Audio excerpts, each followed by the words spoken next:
Hey, what's up, guys? The other day, I posted a video about my experience with 1964 ears slash 64 audio. They're transitioning in name to 64 audio.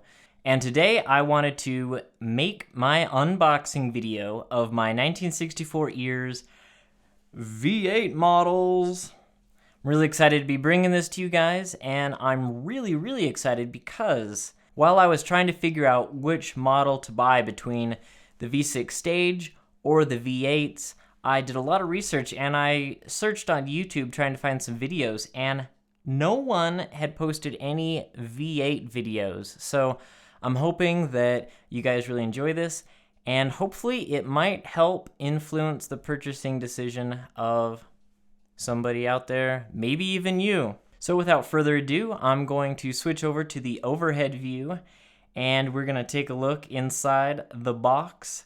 It'll be a little unboxing video, and I've had these for about a month now, so I'm going to be doing a review of them as well. So let's get to it. Alright guys, welcome to my 1964 ears unboxing and review video. Got the overhead camera rig all set up. There wasn't much packaging to it. It just came inside of a FedEx envelope. And this is exactly what was inside. You got your hard case with your precious monitors. This cool 1964 ears sticker. They must still be trying to get rid of the 1964 ears sticker before they start giving out like 64 audio. And then you just get this little paper that says, go to 1964ears.com/manual to check out how to use and care for your sweet monitors. Aww. The inner contents are revealed. This cleaning cloth does not come with the monitors. I kind of decided to put that in there on my own idea, just as for something really super soft, just to wipe them down after use, just to keep them looking nice and new and shiny and clean. Now, before we get to the monitors themselves, let's check out the accessories.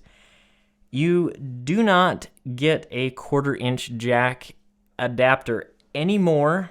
I had to purchase this for an extra $3, but it's worth it in my opinion, in case you want to jack into a headphone amp or some other hi-fi system. So far, I haven't used it. This is your standard in-ear monitor cleaner. You've got a little wax removal tool here so that you can kind of scoop the wax out of your sound ports if it ever gets clogged up. And this little brush tool, but instead of using the brush, which doesn't really work, I wipe down with the cloth. Now, I'm super excited to show this to you guys. Oh, a quick word. So the other day I posted a video about my buying experience with 1964 ears as a company. I'm going to link that right here in the video. And I highly recommend you checking that out right now if you haven't, and then come back and watch this. They're a fantastic company to work with. I highly recommend them. I almost wasn't able to get the V8s due to the shape of my ear, but they worked their magic and came through for me. So anyway, let's remove the cloth. Oh, check that out. So I went through a couple different design ideas on the computer. 64 Audio has a really cool interactive customization thing that it's really neat. You get to design the color of your cable, whether you want black or clear, the color of your faceplates, and the color of your shells. 64 Audio no longer uses the traditional wax dip method that a lot of the other in-ear monitor manufacturers still use. They now use 3D scanning software and 3D print the earphones. It's super awesome, and it just allows for a much more exact fit. Now, me being a super electronics nerd, I always knew I wanted clear shells.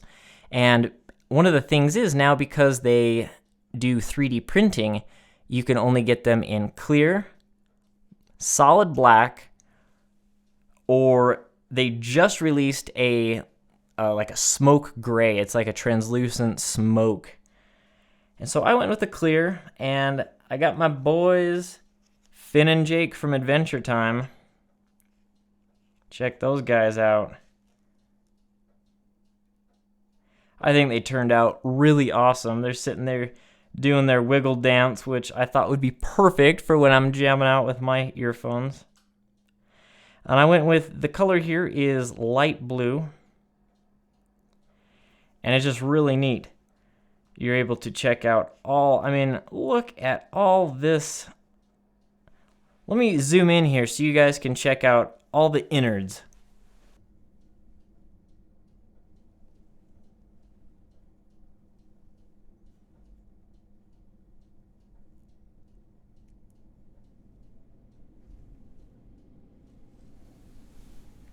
I think it's incredible that they are able to fit all of this circuitry, wiring, soldering inside such a small little piece of plastic. So with this being the V8 driver, there are 4 drivers for the low, 2 for the mid, 2 for the high. I've got to say, I would probably have been disappointed if I had got the V6 stage. And I'll tell you, a lot of people online on like HeadFi and things like that, they're like, or on Steve Gutenberg at cnet.com, they'll say like, oh, it's almost has too much bass. I'm by no means a bass head, but my ears are very, very sensitive to higher frequencies. And so something like the V6 stage, where it's tuned for kind of a little bit of a hotter treble, I was just kind of worried that would just kind of hurt my ears, give me headaches, because I really don't listen to a whole lot of music. I really wanted to use these for editing my videos for you guys.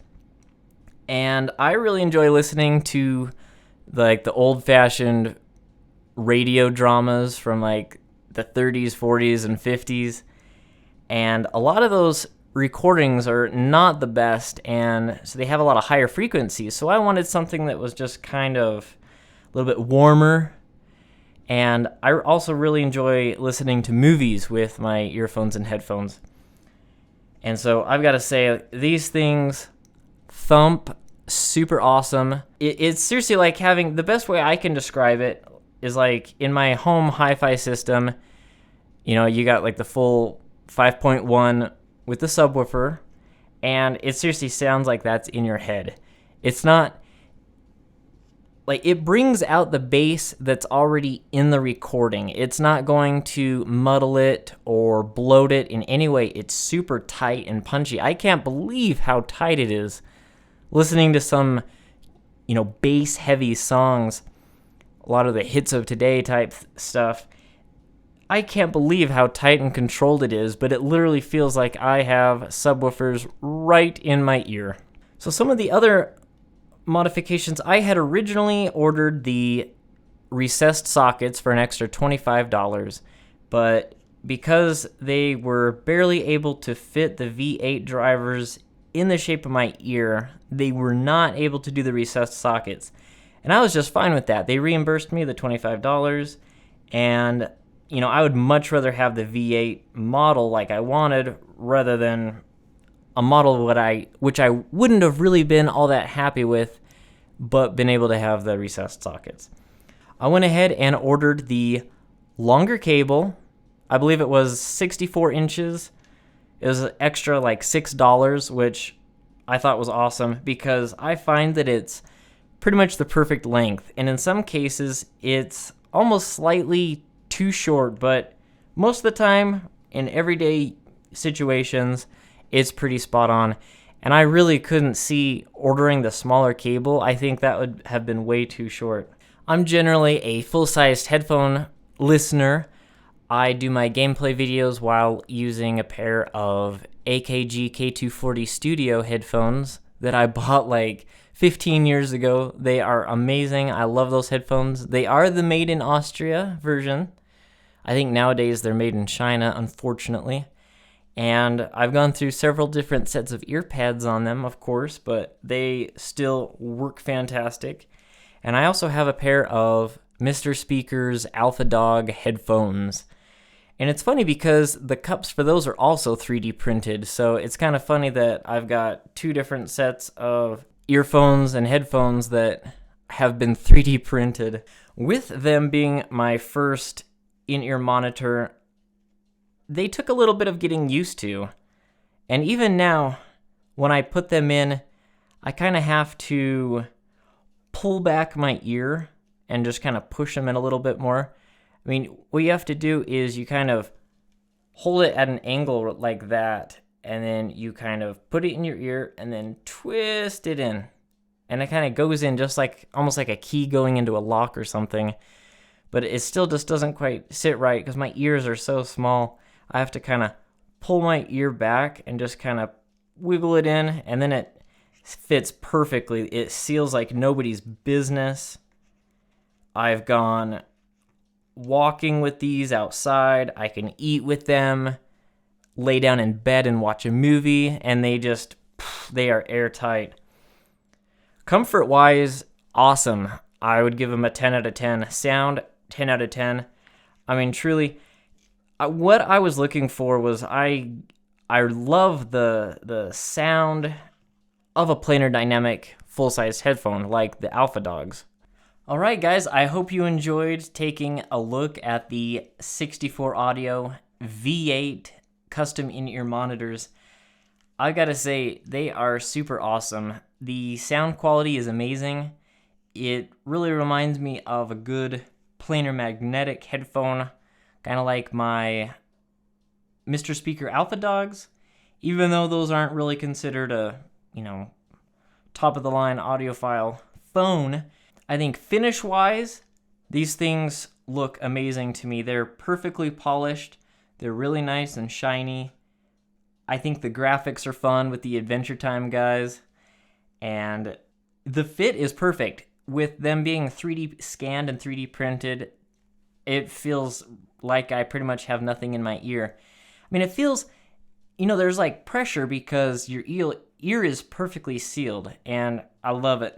It's a cool experience for sure. And with the V8 model, these things are only 18 ohms. It's crazy. Like when I'm editing videos on my MacBook Pro, I have to go into the setting menu on the MacBook and turn down the volume even lower than the first notch because these things are so easy to drive and they hurt my ears. Even on an iPod, it's literally the first click is generally loud enough. It's amazing. They just take hardly any juice to go. And in fact, I have a ALO Audio Pan Am headphone amp. I've had it for about a year and a half, maybe 2 years now, and I would like to do a little video to show you guys about it. Unfortunately, it is no longer in production, but I've been wanting to try it out with these guys. I just haven't had time yet, but I have read online that if you do give them a little extra boost running through a headphone amp, that you can notice a difference, even though they are perfect on their own because they are so easy to drive. So I hope you guys enjoyed checking them out. I hope that was informative for you. I think I've covered everything. Like I say, the bass is just so crisp and bam, it just punches when it calls for it. But the treble, the mids, everything is still perfectly balanced. And soundstage wise, I think it has a pretty awesome soundstage, especially considering it's just an in-ear monitor and it's not going to be a full-size open headphone like a Sennheiser HD800 or something like that. But alright guys, I hope you enjoyed a closer look at the 1964 ears / 64 audio V8 in-ear monitors. They're super awesome. I highly recommend them. Anyways, I just wanted to say thanks for checking out the video. I hope you guys enjoyed it, and if you have any questions or comments, make sure to leave them below. Thanks for watching, and I'll see you guys next time.